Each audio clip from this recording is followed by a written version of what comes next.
มังกะทะเจ้าหนองยมตอนสองใส่เต้แก่นมังกันเปิ้นเต้ยหันเติมนอกกับซองเปียงสันหลักคำพองป้อเปิ้นย่องซ้ำกว่าเงึกงักเนกวนกับขุนเมืองไข่กรุงสมพักก่าวห่มกวนผานกับอันเคอกินดีนอนอุ่นกับอาขุนเงินแฮงกับพ้องคันเหตุการณ์กับผันซ้ำสู่ยากับก้นคันเฮ็ดนาแก่มหอมป้าผูเมิกมังก้นจือเปลี่ยนคิงพักกะซ้ำจังหล่าอนปันเลหาซื้อตั้งโตไปควายกว่าย่อยต่อมูเซอตั้งกาซ้ำอ่ำกำกินยาลำอีกเหล่าตั้งเฮ็ดหอมก้นเมิกกำกาเถิกมันยาดูท่านเจ้ชุดก้อยห้องคิงลอยหนังเปิ้นสามกองจุ่ม15พวกจอกาเนอจ้องดูย่อเหมาหมอรู้หึงมาหนูพัก8เป็นก้นเหมาหู้ห่างใกล้จังกว่างานหลายเท่าเกเหมาหู้โตผีตักโกเหอเจือ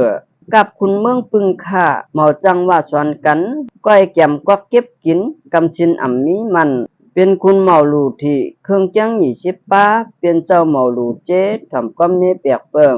เมืองเขาพลอ่ำเต่าต้นเขาเห็ดชงตายจอดควันน้ำมันหลินเฮ็ดสังกินอ่ำคืนกุ้นลงอาเจียงป่ามือเนื้อหวานนอนจ้องออกว่าเย้าหาป่าอ่ำทำหาลองแมดปวกก้นขินนำหนาย่อกะจังทูซานกลางวันตกตั้งออกหมอกผ้ากุมเนือลิ้นเมียกกาตาลิงล้นอยู่ลอยก้นเนื้อหวาน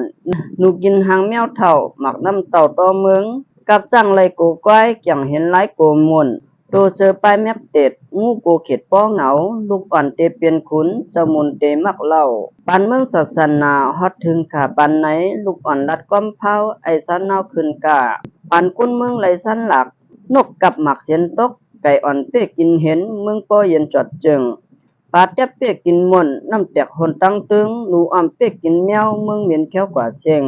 เนื้อผ้าเมียกไผ่หลั่นตุ้มเนื้อลุงก้นปั้นกันส่งกังหาวเสียงหม้อพลังแตกกูเอิงกูวันจังพิษแถกเทียงกันน้ำใหญ่เย้าหลุมน้องหลังเฮินเกี้ยงเปียวปินไผ่ลามเสียนแตกใหม่ก้นลุมผ้าเสียนให้ปั้นโอนเสือให้เย้างูแก้มผีหงพัมจุบเลือด